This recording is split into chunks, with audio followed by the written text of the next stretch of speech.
ഭക്ഷണമൊക്കെ റെഡി ആയില്ലേ? ആ. അസ്സലാമു അലൈക്കും. വഅലൈക്കും സലാം.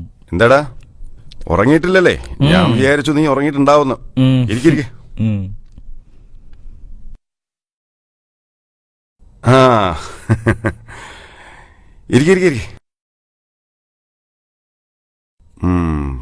പുതിയ പ്രോഗ്രാമാണല്ലോ. എന്നാ എല്ലാരും ഭക്ഷണം കഴിക്കുക. ഒരു 5 മിനിറ്റ് കഴിയട്ടെ. 5 or 10 ദേ അപ്പുറത്ത് പണിയുണ്ട്. ഓ ഓ ഓ എന്തായി? എന്താ വല്ല ഡൗട്ട്സും ഉണ്ടോ? ഡൗട്ട്സ് ക്ലിയർ ചെയ്യാനല്ലേ ഉമ്മ. ഇവിടെ ഡൗട്ട്സ് ക്ലിയർ ചെയ്യാനൊക്കെ ഉമ്മയും കാശിന്റെ ആവശ്യത്തിന് ഞാനും. അതിനെ അസൂയപ്പെട്ടിട്ട് കാര്യല്ല. മക്കള് പഠിക്കുമ്പളേ വീട്ടില് വന്നിരുന്നാ മതി.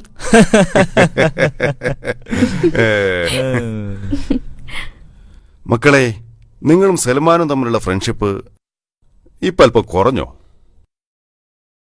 പണ്ടത്തെ പോലൊന്നല്ല. ഞങ്ങളൊന്നും അവന്റെ കമ്പനിക്ക് ചേരൂല. അവന്റെ ഫ്രണ്ട്സൊക്കെ വലിയ ആൾക്കാരാ. അവന് സ്വന്തമായിട്ട് മൊബൈലുണ്ട്, കയ്യിൽ ഇഷ്ടം പോലെ കാശുണ്ട്, പിന്നെ സ്വന്തമായിട്ട് ബൈക്ക് ഓടിക്കാനും അറിയാം. അവന്റെ കൂടെ കൂടിയാ മൊബൈൽ വാങ്ങിത്തരുന്ന ഒരാളെ പരിചയപ്പെടുത്തി തരാന്ന് എന്നോട് പറഞ്ഞു. ഒരുപാട് കാശും കിട്ടത്രേ. എന്നിട്ട് മോൻ എന്താ പറഞ്ഞത്? മൊബൈൽ ആവശ്യമുള്ളപ്പോ എന്റെ ഉപ്പാനെ കൊണ്ട് വാങ്ങിപ്പിച്ചോളാന്ന് ഞാൻ പറഞ്ഞു. മോന്റെ ക്ലാസ്സില് മൊബൈൽ ഇല്ലാത്ത എത്ര കുട്ടികളുണ്ടാവും? ഒരു 10-15 കുട്ടികളൊക്കെ ഉണ്ടാവും. ഓക്കെ, നിങ്ങൾക്ക് 2 പേർക്കും ഉപ്പ് ഓരോ മൊബൈൽ വാങ്ങിത്തരാൻ പോവാണ്.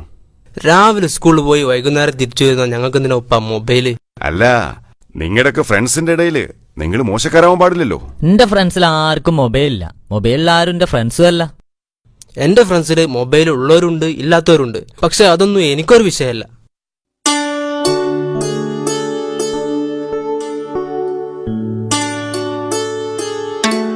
എന്റെ മക്കളിപ്പോ പഠനത്തിന് മാത്രം ശ്രദ്ധിക്കുക.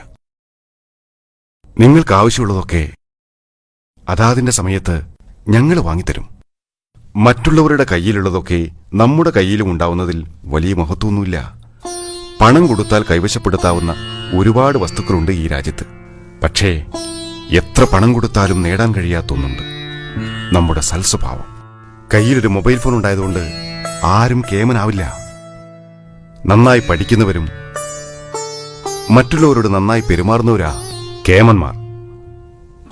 മരണം വരെ കൂടെ ഉണ്ടാവുക അത് മാത്ര അല്ല, മരിച്ചാലും അതാ കൂടെ ഉണ്ടാവുക.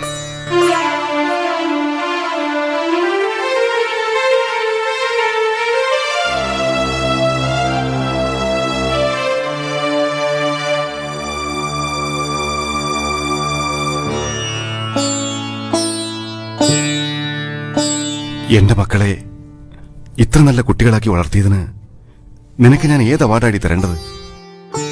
ഞാൻ മാത്രല്ലല്ലോ, ഇക്കയില്ല എന്റെ കൂടെ. ഒരു കച്ചവടക്കാരനായി എനിക്ക് വീട് നോക്കാൻ എവിടെയടി സമയം? എനിക്കും മക്കൾക്കും ഹലാലായ ഭക്ഷണം കൊണ്ടു തരുന്നില്ലേ? ഒരു കുടുംബം നന്നാവാൻ അത് മാത്രം മതി.